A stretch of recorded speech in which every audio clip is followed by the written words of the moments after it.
क्या आप इमेजिन कर सकते हैं कि थर्ड वेव आ जाए और ट्रीट करने के लिए डॉक्टर्स ही ना हो तो? भारत में ये डॉक्टर्स प्रोटेस्ट कर रहे हैं। क्यों? क्योंकि इनमें से कई लोगों को कोविड पेशेंट्स को ट्रीट करने से रोका जा रहा है। एमबीबीएस होने के बावजूद फॉर्मेलिटीज कंप्लीट ना होने की वजह से ये डॉक्टर्स वर्कफोर्स ज्वाइन ही नहीं कर सकते। डॉक्टर्स प्रोटेस्ट क्यों कर रहे हैं और इनसे हमें क्या फर्क पड़ता है? पूरी कहानी जानने के लिए इस वीडियो को एंड तक देखिए और इसे अपने दोस्तों के साथ शेयर जरूर कीजिए, क्योंकि पिछले 2 सालों से मेडिकल कम्युनिटी ने हमें बहुत सपोर्ट किया है। अब हमारी बारी। भारत के लिए इंपॉर्टेंट टॉपिक्स को एक आसान भाषा में आप तक पहुंचाना हमारा मिशन। हमें सपोर्ट करने के लिए हमारे YouTube चैनल को सब्सक्राइब कीजिए और इस बेल आइकॉन को प्रेस कीजिए। एमबीबीएस डिग्री खत्म होने के बाद नए डॉक्टर्स को एक टेस्ट देनी पड़ती है। इस टेस्ट के बाद उनका स्पेशलाइजेशन डिसाइड होता है। इसे नीट पीजी कहते हैं। यूजुअली ये टेस्ट जनवरी में होती है। पिछले साल यानी 2021 में जो टेस्ट जनवरी में होने वाली थी वो कोविड की वजह से 2 बार डिले होकर फाइनली सितंबर 2021 में हुई। और इस टेस्ट के बाद होने वाला काउंसलिंग और एडमिशन प्रोसेस अब तक शुरू नहीं हुआ, यानी एक पूरे साल का डिले। बट सिर्फ टाइम ही तो गुजरा है, इससे हमें क्या फर्क पड़ता है? नॉर्मल सर्कमस्टांसेस में एक नए डॉक्टर्स की बैच मार्च या अप्रैल 2021 तक रेडी हो जानी चाहिए थी, लेकिन वो आज तक इंतजार कर रही है। अब तक वो ज्वाइन नहीं कर पाए। जूनियर रेसिडेंट्स और पीजी कंप्लीट किए हुए डॉक्टर्स पैंडेमिक के वक्त हमारी हेल्थ केयर सिस्टम को संभालते हैं।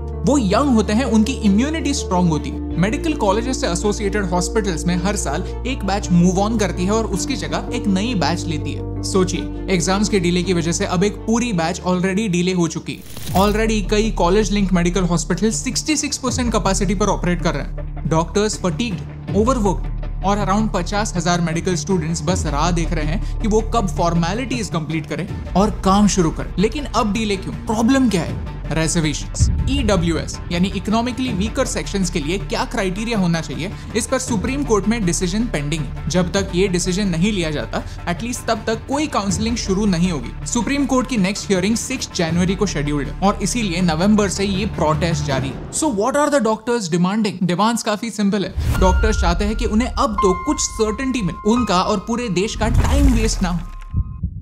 दिसंबर के आखिरी दिनों में प्रोटेस्ट के दौरान प्रोटेस्टिंग डॉक्टर्स को रोकने के लिए दिल्ली पुलिस के द्वारा वायलेंस हुआ। बात काफी सिंपल है। डॉक्टर्स को फूलों की वर्षा या थाली बजाओ कैंपेन की जरूरत नहीं है। उन्हें बस अपना काम करने के लिए बेसिक्स की जरूरत है, सिस्टम के सपोर्ट की जरूरत है। So as a country can we not respect our heroes?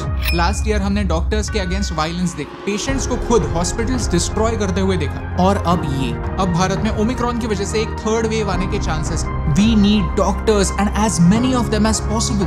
तो प्रायोरिटी चीजें फास्ट ट्रैक करने पर होनी चाहिए, ना कि स्लो डाउन करने पर। पिछले साल सेकेंड वेव आने से पहले ही डॉक्टर देवी शेट्टी ने यह प्रेडिक्ट किया था कि आने वाला क्राइसिस डॉक्टर्स, नर्सेज और मेडिकल सपोर्ट स्टाफ की शॉर्टेज का क्राइसिस होने वाला है। केसेस बढ़ेंगे और हमारा medical infrastructure, basically man power, उन्हें हैंडल नहीं कर पाएंगे और तब सिचुएशन सच में हाथ से चली जाएगी।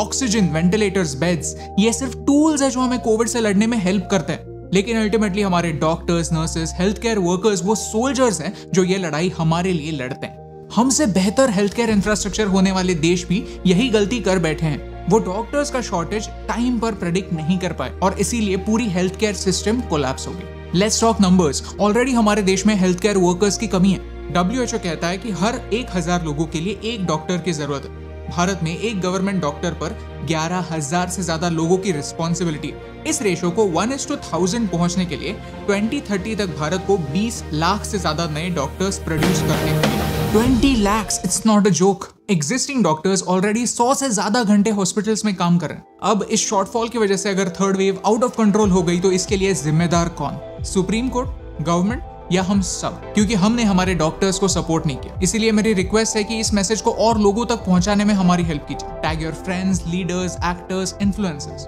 क्योंकि अगर लापरवाही की वजह से 2022 पिछले 2 सालों जैसा गुजरा तो इससे ज्यादा अनफॉर्चुनेट बात नहीं हुई। The pandemic is not over yet, the fight is not over yet. जैसे हमें ये फाइट जीतने के लिए हमारे सोल्जर्स की जरूरत है, वैसे ही हमारे सोल्जर्स को अब हमारे सपोर्ट की जरूरत है। तो अथॉरिटी से ये रिक्वेस्ट है कि सारी फॉर्मेलिटीज फास्ट ट्रैक करके हमारे डॉक्टर्स की फोर्स को रेडी करें, उन्हें देश की और लोगों की सेवा करने से ना रोकें। और ये इंपॉर्टेंट मैसेज आप तक पहुंचाने से मुझे फर्क पड़ता है।